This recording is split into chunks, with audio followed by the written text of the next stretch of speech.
Mesdames et messieurs, bonsoir et bienvenue dans ce nouveau numéro de Microscope. Depuis quelques années, le phénomène de la harga ne cesse de prendre des proportions inquiétantes.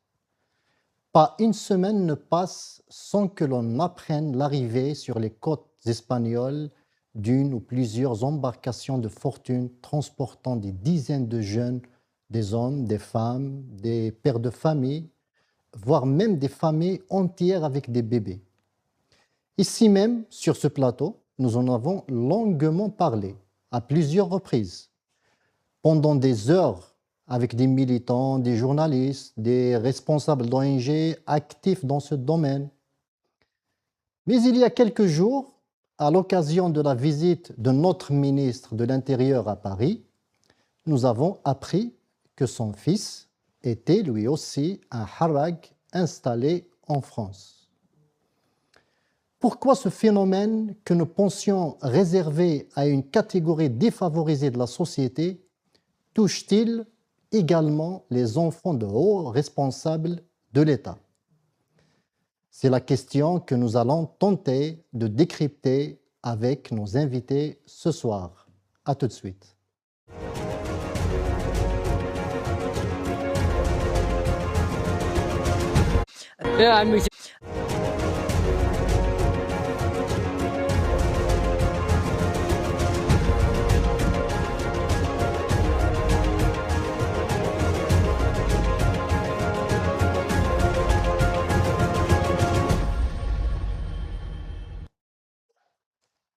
Pour en parler ce soir, j'ai l'honneur et le plaisir d'accueillir ici sur le plateau Abdelrahim Moussawar, enseignant et militant politique. Abdelrahim, bonsoir et merci d'avoir accepté notre invitation. Bonsoir Adel, bonsoir à l'équipe technique de El Magharibia.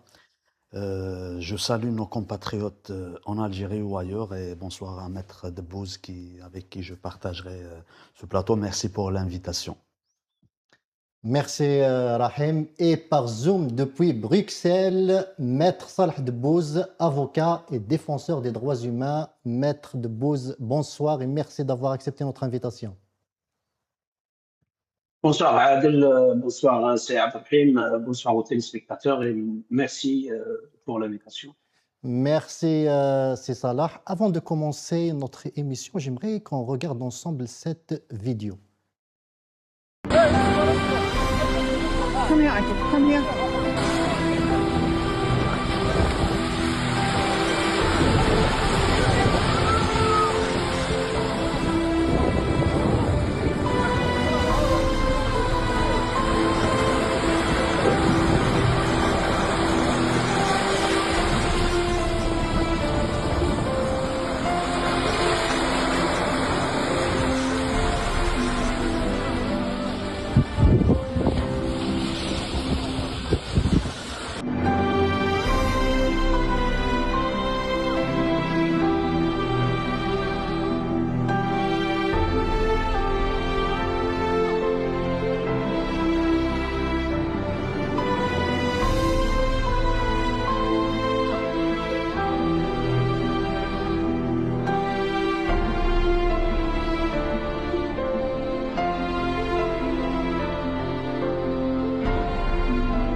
Abdelrahim, le phénomène de la harga est aujourd'hui un phénomène flagrant. Ma question est simple. Qu'est-ce qui pousse aujourd'hui les jeunes Algériens à quitter le pays dans des fortunes, dans des embarcations de fortune comme ça pour rejoindre l'autre rive de la Méditerranée? La situation elle est globale et bien sûr elle peut être traitée, attaquée de plusieurs angles. Il faut savoir une chose, à mon niveau, ce que je peux dire concernant les embarcations de fortune, concernant ces jeunes ou ces moins jeunes qui tentent d'aller d'une rive vers une autre rive. L'objectif principal, ce qui peut être partagé par les uns et par les autres, c'est la recherche d'un certain nombre de conditions de vie, d'abord humaines, qui permettent à la personne humaine de pouvoir respirer, de pouvoir vivre sa dignité, vivre dans la dignité, vivre dans des conditions socio-économiques plus saines, c'est-à-dire à l'arrivée que à la provenance. L'Algérien aujourd'hui ne peut pas vivre dans ces conditions dans son Il pays. n'y a pas globalement, j'allais dire justement en regardant cette vidéo de ces embarcations, j'ai aussi pensé à la Manche par exemple. La frontière entre la Des France et clandestins, l'Angleterre. effectivement, Ouais. des clandestins. Tu sais, Adel, je travaillais dans un domaine où je recevais pas mal d'informations concernant l'immigration clandestine. Et j'ai tissé des liens d'amitié avec des interprètes, avec des personnes qui travaillent dans des ONG, c'est-à-dire qui m'informent d'un certain nombre de choses qui sont souvent tragiques. C'est que des familles entières aussi, parfois elles perdent la vie. Je rappelle que vous êtes enseignant.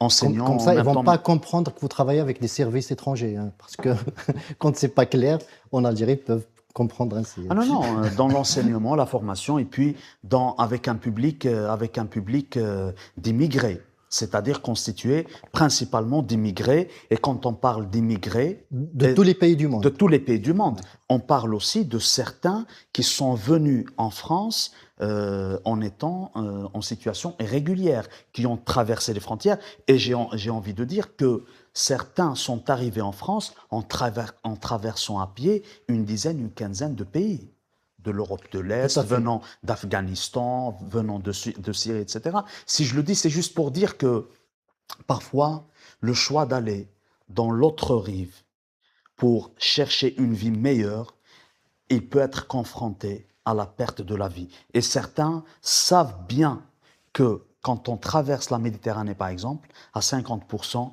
on y reste, mais quand même, on le fait.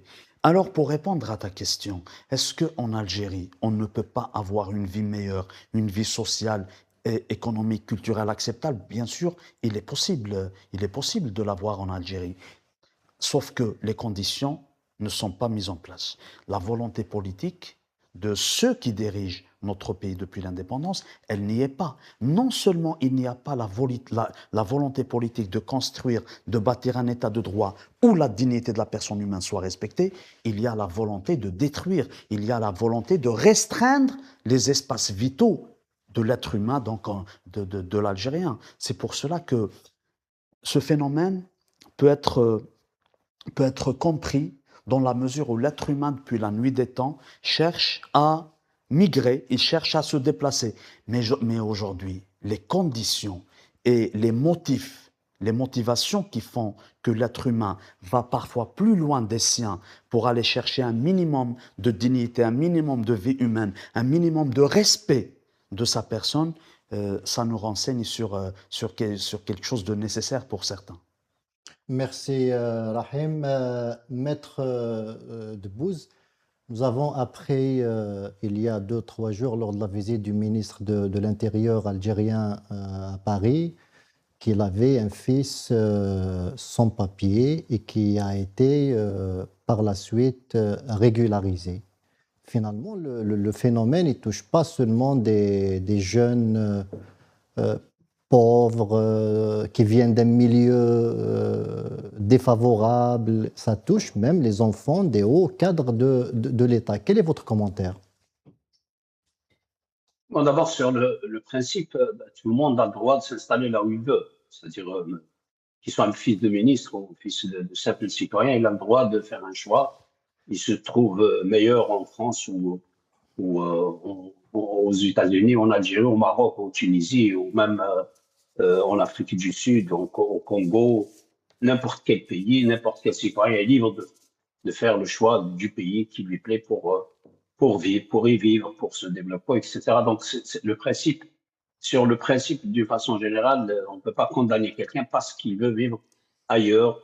Mais si on parle des discours des dirigeants, ces dirigeants même qui traitent les gens qui vont chercher une vie ailleurs parce qu'ils vont chercher ailleurs ce qu'ils n'ont pas trouvé en Algérie, ils les traitent carrément de traîtres. Donc, quand on traite les gens de traîtres parce qu'ils ont fait le choix de se déplacer pour vivre, beaucoup plus pour fuir une réalité qu'ils n'arrivent plus à supporter que de chercher quelque chose de meilleur. Ça va, il y a des gens qui partent vers l'inconnu, ils ne savent même pas où ils vont.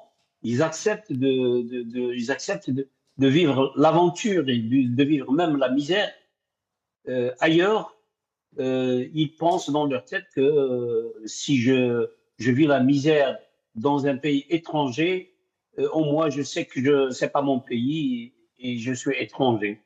Mais dans mon pays, je peux pas vivre comme un étranger et je peux pas subir la répression et l'atteinte à ma dignité, etc. Donc, sur le principe, il y a des gens, il faut déjà, si vous êtes responsable, il faut déjà donner l'exemple. Ensuite, c'est pas une question de fils du ministre de l'Intérieur ou du fils d'un général ou pas. La question est que les moyens, c'est-à-dire si les jeunes prennent des embarcations de fortune pour risquer leur vie, pour aller s'installer dans un autre pays, les fils de ces responsables, eux, ils voyagent dans de très bonnes conditions, voire avec un passeport diplomatique. Et nous avons vu que dernièrement, les autorités algériennes, au lieu de s'occuper de régler les problèmes des jeunes et des moins jeunes, du peuple qui souffre, nous avons des problèmes de santé, d'éducation, d'eau potable, de conditions de vie d'une façon générale, de logement, d'injustice sociale et d'injustice proprement dite dans les structures de justice, etc. Énormément de problèmes. Au lieu de s'occuper de régler ce problème-là, la priorité, c'était de trouver un moyen de faire admettre les détenteurs de passeports diplomatiques dans l'espace Schengen d'une façon très confortable et moins contraignante que ce que subit le reste des Algériens. Au moment où, alors certainement, les plus proches des dirigeants bénéficient d'un passeport diplomatique. Bon, maintenant, le fils du ministre, il peut avoir vécu une certaine période sans papier, enfin, avec une situation qui n'était pas régularisée, c'est-à-dire il pouvait avoir vu son statut changer et en attendant de régulariser, il pouvait avoir subi certaines contraintes. Et certainement, puisque c'est le fils d'un ministre qui va venir en visite en France, traiter des affaires, on va dire, secrètes sous la table que nous, on va découvrir après plusieurs années. Donc, les autorités françaises, elles peuvent lui faire un cadeau en régularisant sa situation. Mais en fait, le problème n'est pas là. Le problème est qu'il faut déjà être à la hauteur du message qu'on véhicule. Et quand on traite les gens de traîtres parce qu'ils vivent à l'étranger, notamment en France, ben, il faut commencer par donner l'exemple. Maître de Bose. Il ne faut pas envoyer Maître de ses Bose, enfants. s'il vous plaît. Oui. En fait, à propos du fils de Saïd Saïoud, le ministère français de l'Intérieur a clarifié les choses et il a clarifié les choses, je ne sais pas, mais il a répondu aux journalistes français et il a dit que le fils du ministre de l'Intérieur algérien a été régularisé sans donner plus de détails. Oui, mais c'est pas notre. Moi, franchement, hein, c'est pas le fils de Saïoud ou le fils de Chingriha ou le fils de Tebboune qui m'inquiète. Je sais que ce sont des personnes qui ont tous les moyens de régler le moindre des problèmes auprès de l'État et auprès de la princesse. Moi, c'est la situation du peuple qui m'inquiète et c'est la politique des dirigeants actuels qui m'inquiète beaucoup. Ils sont en train de mener le pays vers le chaos. C'est juste parce que ils produisent un discours pour traiter les gens qui vivent à l'étranger. Rappelez-vous la phrase que Tebboune avait lâchée, c'est-à-dire même nous, à la limite, on sait très bien que on a un droit d'exprimer des opinions qui peuvent ne pas plaire aux autorités algériennes, mais si ces opinions ne plaisent pas aux autorités algériennes, nous risquons la prison en violation de tous les principes de droit et tout ça. Et donc, on fait le choix de nous éloigner du pays parce que nous voulons préserver notre liberté et même notre intégrité physique. Nous, c'est un choix contraignant qu'on a fait. Quand on est traité de traître, encore une fois, il faut donner l'exemple. Il ne faut pas envoyer ses enfants vivre dans des pays où l'on traite les autres de traîtres. Ça, c'est juste ce point c'est-à-dire, il me gêne pas. Mais sur le plan de la logique, je dis que il faut être au moins, il faut avoir un minimum d'honnêteté intellectuelle et de ne pas investir, parce qu'il y a, c'est pas seulement leurs enfants qui sont ici, ils ont des biens, pas ici, ici même en Belgique, et en France et en Europe, et je sais pas, Dieu sait où encore. Ils ont des biens, ils ont des comptes. Mais qu'est-ce qui pousse ces jeunes justement à risquer leur vie pour arriver en Europe? Ce qui pousse les jeunes à risquer leur vie pour arriver en Europe, c'est d'abord, avant de chercher une vie meilleure, c'est de fuir une situation qui devient insupportable pour eux. Vous savez, beaucoup de jeunes quittent l'Algérie sans forcément aller chercher quelque chose de meilleur. C'est-à-dire qu'ils quittent l'Algérie d'abord pour fuir une situation sociale ou professionnelle où ils n'arrivent plus à se retrouver. Mais les gens maintenant, avec les moyens modernes, les médias, ils voient comme ça, des gens vivre autrement, ils voient un minimum de liberté, un minimum de dignité, ils voient comme un paradis ailleurs, ils ne savent pas qu'il y a, pour mériter ça, il y a des obligations, il y a des moyens intellectuels et même techniques pour travailler, pour bien communiquer. C'est-à-dire, il y a tout un environnement. Il faudrait que la personne qui veuille partir vivre à l'étranger prenne ça en considération. Avant de réfléchir à tout ça, c'est d'abord fuir une réalité sociale qui devient insupportable pour eux. Il y a des gens qui ont fui pas seulement les autorités politiques. Il y a des jeunes qui ont fui leur famille parce qu'ils n'arrivent plus à vivre en famille. C'est des situations qui sont devenues dramatiques. Il y a des gens ils ont fui une situation socio-économique qui devient insupportable, peut-être beaucoup de dettes, peut-être de très mauvaises relations sociales. Alors, ils se cachent tout le temps, alors ils pensent, voilà, moi, je vais partir ailleurs et refaire ma vie, mais c'est beaucoup plus fuir une réalité que d'aller chercher quelque chose de meilleur, parce qu'on les voit ici. Il y en a qui réussissent, c'est vrai, mais il y en a qui souffrent énormément ici. Et quand on leur pose la question, mais alors pourquoi tu as quitté une situation moins, sur le plan matériel, moins contraignante et tu viens ici, il te dit, là-bas, j'arrive plus à vivre. Ici, je peux supporter la misère, mais au moins, je suis considéré comme être humain. Merci, même si je fais des fautes, merci, Maître Debbouze. Voilà. Reste avec nous. Et ici, même si dans la misère, mais je suis dans ma dignité est respectée. Est-ce que c'est à ce point que le marasme est galopant et que les jeunes ne se portent plus? Lorsque l'être humain est touché dans sa dignité, justement puisqu'on parle de la dignité humaine, la dignité et l'honneur de la personne, je pense que c'est les éléments les plus chers à la personne humaine.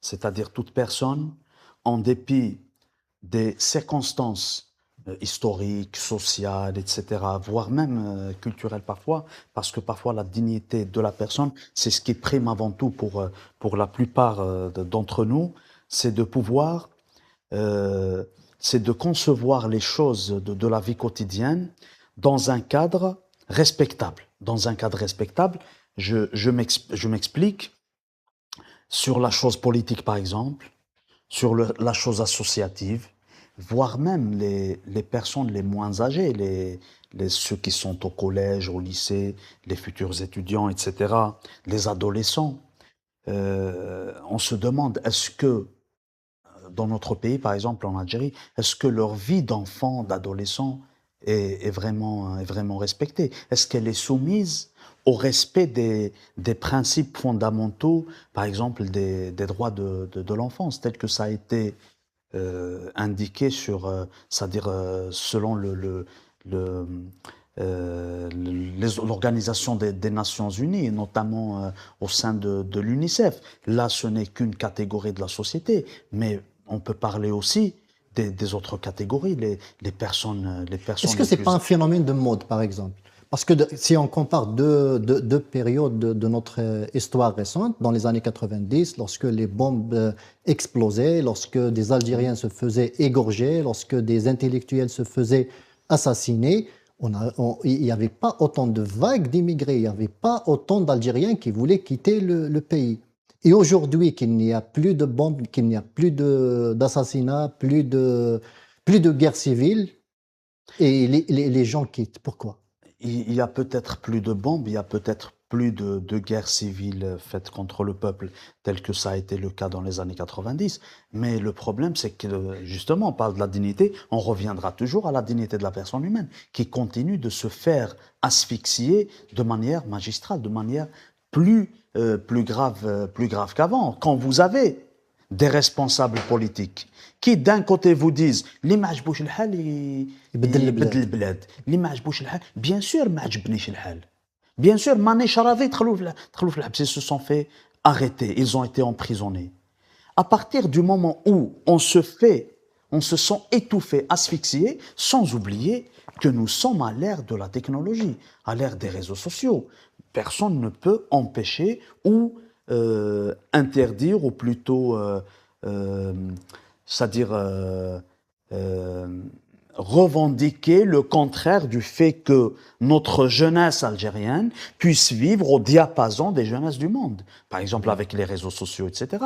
Quand vous avez des adolescents qui découvrent une vie plus respectable pour les écoliers, pour les lycéens, pour les universitaires à travers le monde, on ne peut pas dire à un jeune Algérien « Non, tu n'as pas le droit de rêver, de vivre à l'américaine, à l'européenne ». Certainement, ce sont des termes qui peuvent être discutables. Mais lorsqu'on parle de la vie à l'occidentale, lorsqu'on parle d'un rêve que l'on voit ailleurs, que l'on peut vivre ailleurs, mais qui constitue un rêve en Algérie, donc notre jeunesse ne peut pas être dans l'interdiction de rêver, de penser à des lendemains meilleurs. C'est-à-dire ce qui est de droit dans d'autres pays, il est devenu un rêve dans notre pays. Malheureusement, il est considéré comme un rêve pour un jeune Algérien, au point où cela ne dépeint pas, ou plutôt ne diminue pas de la capacité puisque je parle par exemple des profs, etc., je parle de nos enseignants, je ne diminue pas de la capacité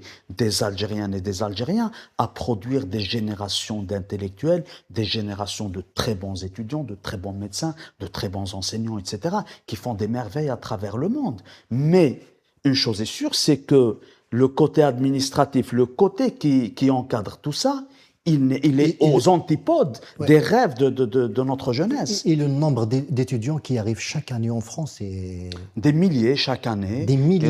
Est-ce que vous avez le chiffre exact? Le chiffre exact, je ne l'ai pas, mais je sais que... ça tourne autour de combien? Chaque année? Chaque année, c'est pas moins de 5000 étudiants algériens. 5000 étudiants? Effectivement.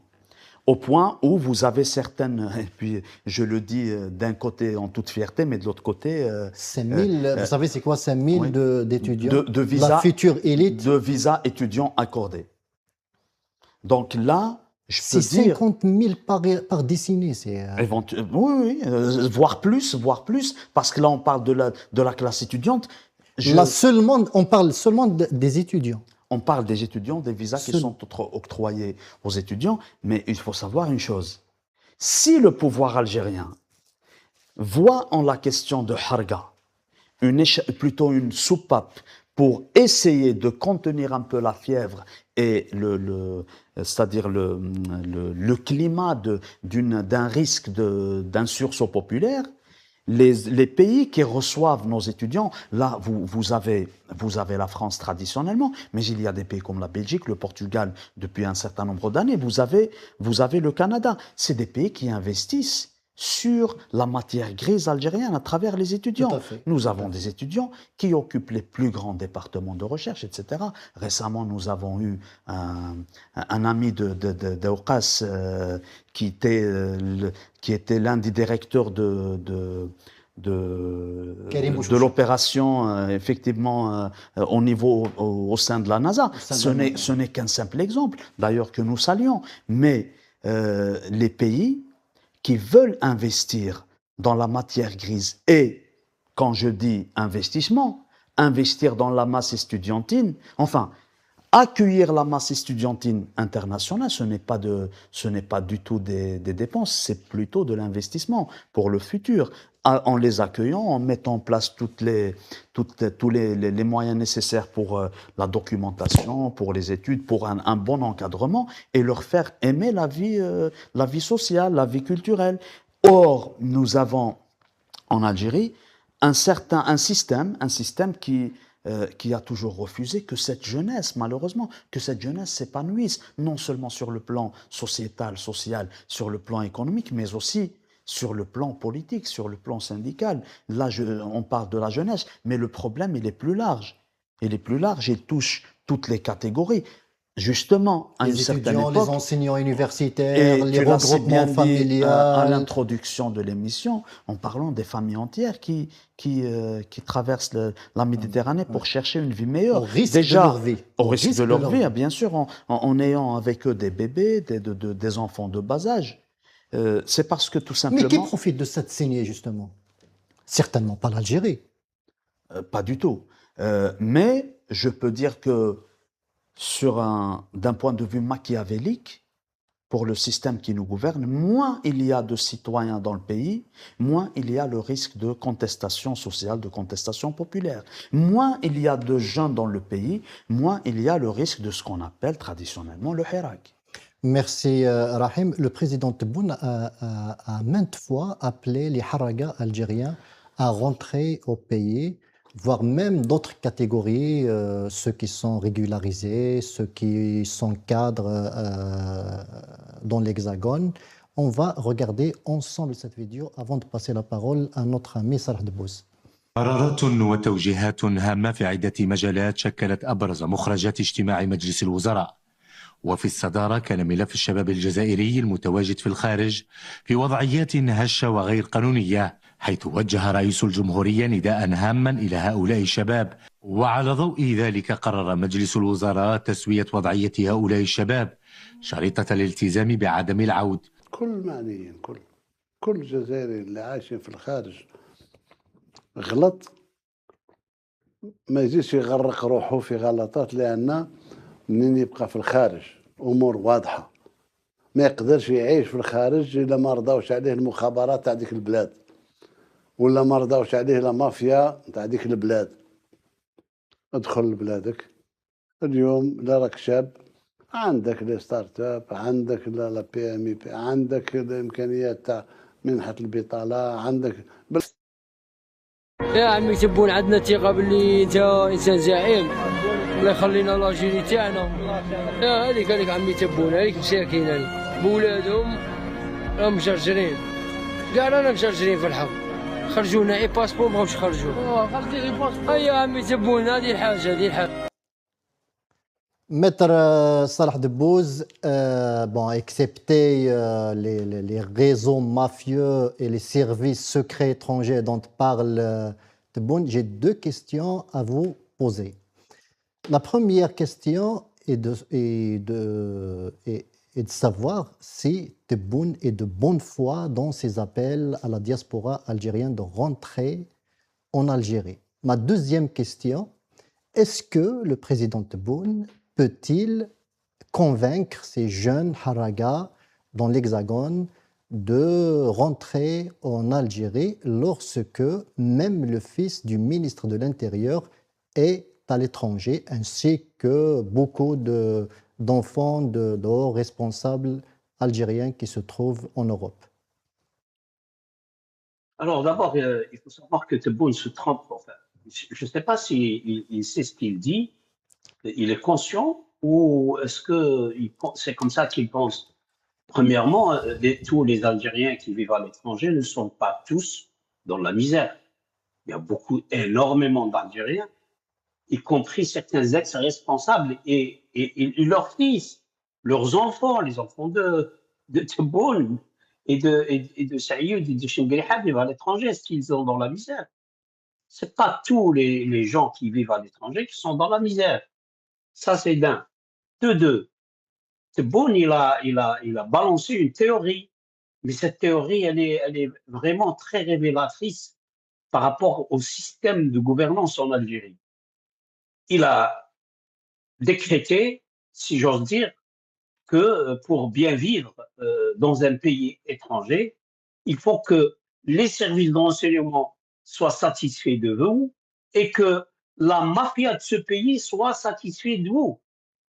Ça veut dire quoi pour que les services de renseignement et la mafia d'un pays soient satisfaits? Ça veut dire que Tebboune pense réellement que ce sont les services de renseignement de tous les pays du monde et les mafias de tous les pays du monde qui gèrent les sociétés et qui gèrent les affaires publiques.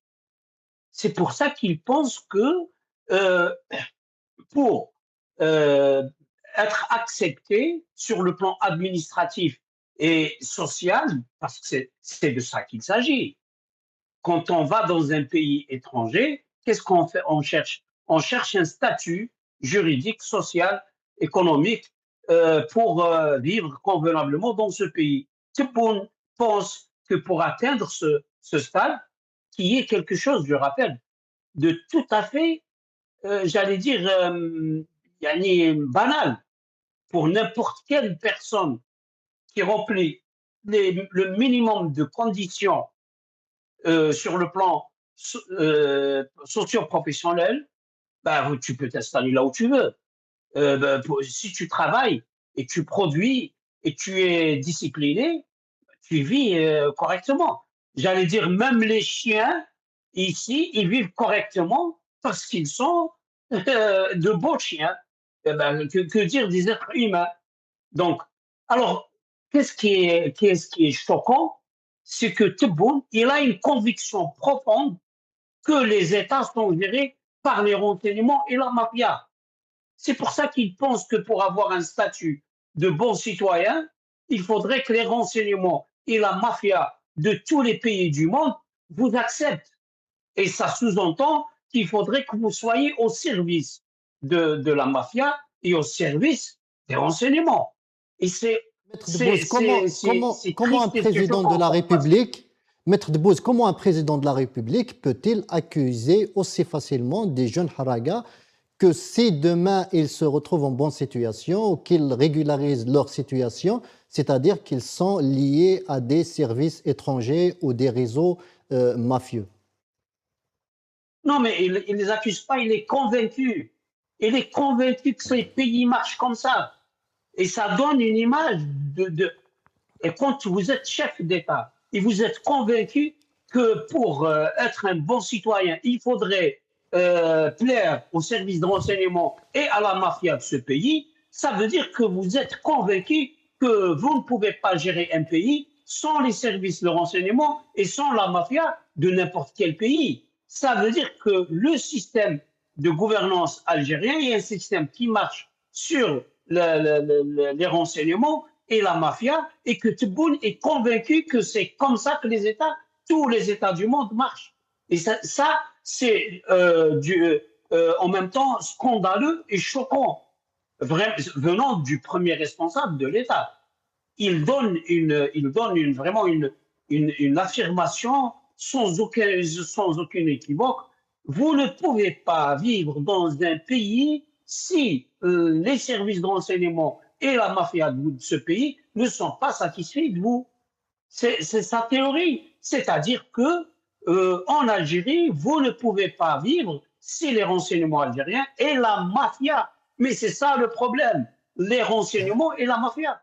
Ici, à l'étranger, les renseignements et la mafia, on ne connaît pas. Mais en Algérie, on les voit on les voit et on entend même un chef d'État qui les évoque. Moi, j'ai pas entendu ici des responsables belges ou même des pays de l'Europe. Il m'arrive de faire des missions à droite à gauche. J'ai jamais entendu les gens parler, même dans les tribunaux. Je n'ai pas vu d'affaires euh, exceptionnellement quand une affaire est traitée parce qu'il y a, il y a des comportements mafieux, c'est tout le monde qui est scandalisé, à commencer par les responsables politiques, par exemple. Et donc, voilà, moi, je pense que c'est le point le plus choquant que j'ai entendu dans les discours de Tebboune et dans ces entretiens. Merci, Maître Debbouze. Reste avec nous. Rahim, on vient de me dire dans l'oreillette qu'il y a eu 1351 visas d'études pour les Algériens rien que pour l'année 2025, soit un taux élevé de 10% par rapport à 2024. Par rapport à 2024, et puis entre 2024 et la décennie qui précède, je pense que c'est un peu la même proportion, c'est-à-dire le même quota.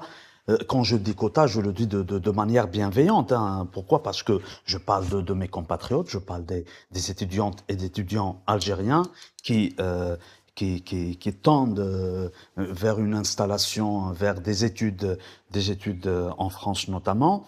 Déjà, d'un côté, si j'ai un message à transmettre à tous ces étudiants, c'est de s'y accrocher, c'est de penser à leur avenir, c'est de faire leurs études, c'est d'aller chercher, c'est-à-dire tout ce qui pourrait être bénéfique pour leurs études, leurs travaux universitaires, la recherche scientifique, etc., parce qu'ils sont, entre autres, la fierté de notre nation, de notre pays. Et de l'autre côté, bien sûr, moi, j'en fais partie. Je fais partie de cette partie d'Algériens qui ont quitté, pas quitté, mais qui se sont installés à l'étranger suite à un visa d'études qui m'a été accordé, et cela fait plusieurs années. Je peux donc comprendre les motivations, je peux comprendre aussi leur vie sociale, pédagogique, administrative même en France, mais en dépit de ces difficultés qu'il peut y avoir en Occident sur le plan administratif, vous avez des étudiants qui se retrouvent quand même, qui se retrouvent dans leur bulle, qui vous diront tout le bien des études universitaires, de la recherche scientifique à l'étranger. Mais pour notre pays, pour l'Algérie, et tu l'as dit tout à l'heure, ça constitue une saignée. Une saignée, je le dis c'est-à-dire en toute responsabilité, une saignée parce qu'il y a des conditions, il y a des raisons qui ont fait qu'un étudiant aujourd'hui, dès qu'il s'inscrit à la première année à l'université, il a déjà un certain pourcentage dans son avenir, un certain pourcentage qui est consacré à aller poursuivre ses études à l'étranger, sans oublier la fameuse loterie aux États-Unis. Aux États-Unis, mais sans vouloir vous couper, 8351 visas étudiants rien que pour la France. On ne parle pas du Canada, des États-Unis, de la Belgique, même si ça doit être moins que la France. Mais qu'est-ce qui reste en fait dans ce pays? Qui va rester dans ce pays en fait? Qui va faire marcher ces institutions? Qui va faire fonctionner sa machine économique? Qui va construire en fait ce pays? C'est parce que le système qui nous gouverne en Algérie, avec cette mentalité de fermeture, ce système, il a fermé les institutions au nez des étudiants, non, mais au nez de la jeunesse. Ça fait peur quand même. Bien sûr que ça fait peur. Justement, si l'on continue de le dire jusqu'à aujourd'hui, ça veut dire que la situation à laquelle est arrivé notre pays, avec ce président tout à l'heure qui traite de khabarji des journalistes, etc., ou même de traîtres ceux qui pourraient régulariser leur situation à l'étranger, ou qui les accusent d'avoir des accointances avec les services secrets étrangers ou avec les réseaux de mafia, c'est parce que ils ont tout fait déjà pour humilier l'Algérien dans sa dignité en Algérie ou ailleurs. Et puis, il faut qu'on sache une chose. Là, j'ai envie de revenir sur cette vidéo que nous avons vue juste à l'instant, Adel, en parlant des réseaux de la mafia.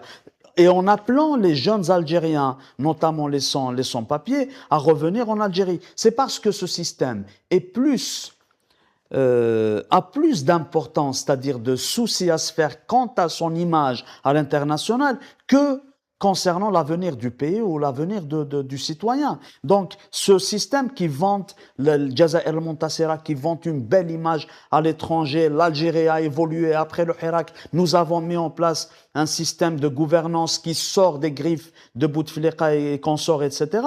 On est en train d'évoluer, on est en train de se développer. Donc pour lui, qu'il y ait encore des haragas, des Algériens en situation irrégulière à l'étranger, ça brise la glace qu'il avait, ça brise ce château de cartes qu'il a construit depuis des années, en essayant de vanter, de montrer une image d'un pays qui évolue, qui a changé, qui est sorti de l'Aïsaba, c'est-à-dire avec un président qui est en train d'apporter de belles choses en Algérie, mais ça, ce n'est que l'image. Mais en réalité, on peut même dire que le nombre d'embarcations de fortune entre l'ère Bouteflika et l'ère de Tebboune, aujourd'hui, ça a explosé. Le pourcentage, il est encore il est fait encore flagrant aujourd'hui. Donc, vous avez un système qui pense plus à son image qu'à l'intérêt du citoyen. Je rappelle juste un dernier point.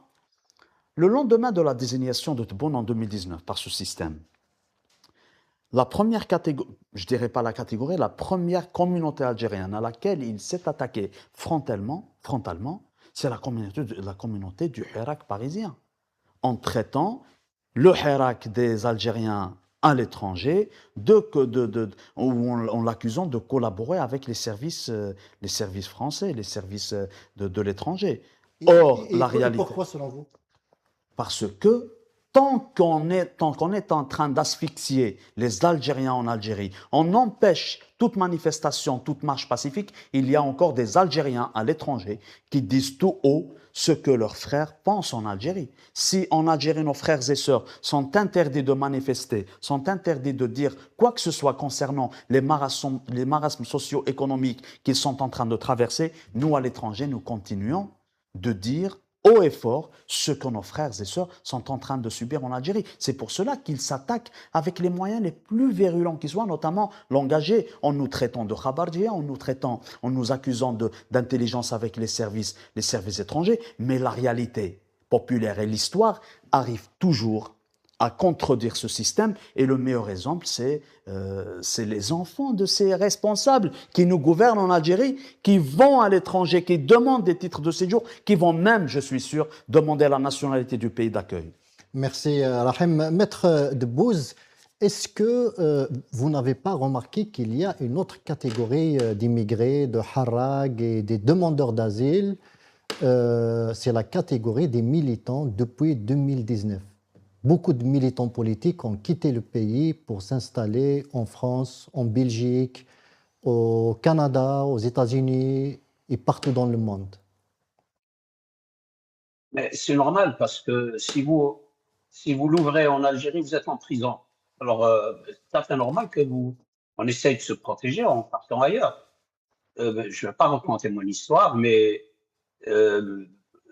pendant, je veux dire, peut-être surtout depuis l'arrivée de Bouteflika jusqu'avant les élections de Tebboune, on en a vraiment souffert. Moi, personnellement, et les militants qui étaient avec moi dans la Ligue, vous en êtes témoin, vous avez vu combien de militants ont défendu, on passait le temps à aller d'un tribunal à l'autre, à un autre, parce que nous avons un militant par-ci, un militant par-là qui a été tabassé ou qui comparait devant un juge parce qu'il avait critiqué même un responsable local. Je me souviens de l'affaire de Mansar Ahmed à Thiès qui était torturé, Arsar Chellala qui était torturé par un commissaire de police. Je me souviens de l'affaire d'une Zahra Balharbi à Tlemcen parce qu'elle avait partagé une photo qui était un peu truquée pour mettre l'équipe de Bouteflika et Bouteflika à la place des stars de la série Harim Sultan. Donc, pour dire que cette équipe se comporte comme les sultans et les dirigeants ottomans, ben, elle risquait la prison et elle a été maltraitée pendant l'audience, et par le procureur et par même certains avocats qui étaient là normalement pour la défendre. Ils sont allés jusqu'à lui faire des reproches devant le juge. Des situations insoutenables, sans parler des Ahmadis.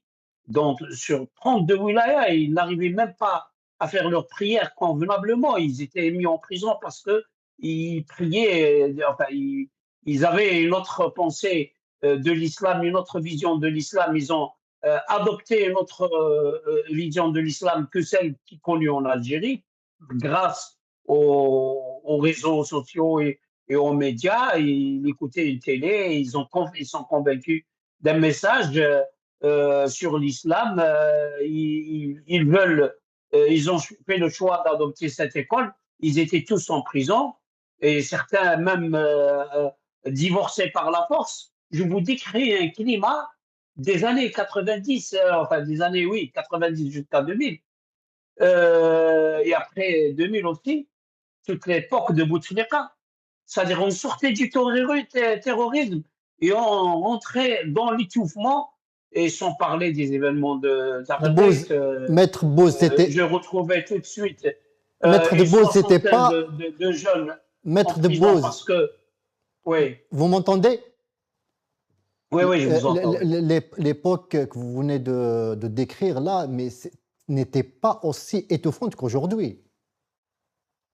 Non, non, non, c'est la même chose, sauf que c'était fait discrètement et là, c'est fait vulgairement. Mais c'était les mêmes répressions. C'est-à-dire, on était réprimés tout le temps. Bon, c'est vrai que on n'était pas encore arrivé à mettre les avocats, par exemple, et les journalistes en prison, mais on voyait la chose venir. C'est-à-dire, moi, je vous dis, quand j'ai vu le projet de loi sur la profession d'avocat, les amendements qui étaient proposés en 2013, je ne sais pas si l'opinion est au courant. On a résisté, enfin, on a essayé de résister. Pourquoi? Parce qu'on savait que ça va finir comme ça allait finir comme ça. Je suis parmi les gens qui ont peut-être résisté le plus énergiquement possible contre l'amendement sur la loi sur les avocats, parce que le projet amendé en 2013, on a résisté depuis 2013, enfin même avant. Ce projet permettait, par exemple, un droit de regard et même de décision de censure du ministre de la Justice sur toutes les décisions des avocats.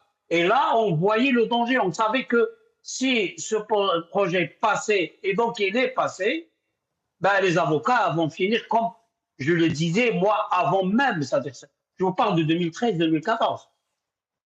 On disait dans des réunions d'avocats que si ce projet passe, les avocats vont devenir des écrivains publics, ils vont finir en prison. Et c'est exactement ce qui est en train de se passer actuellement. Est-ce que vous voyez les avocats maintenant faire du travail de barreau convenablement comme ça se faisait à l'époque coloniale, par exemple? Il y avait des avocats à l'époque coloniale qui critiquaient le système colonial et qui tapaient très fort pour défendre des militants du FLN qui étaient considérés comme des vulgaires terroristes. Ouais.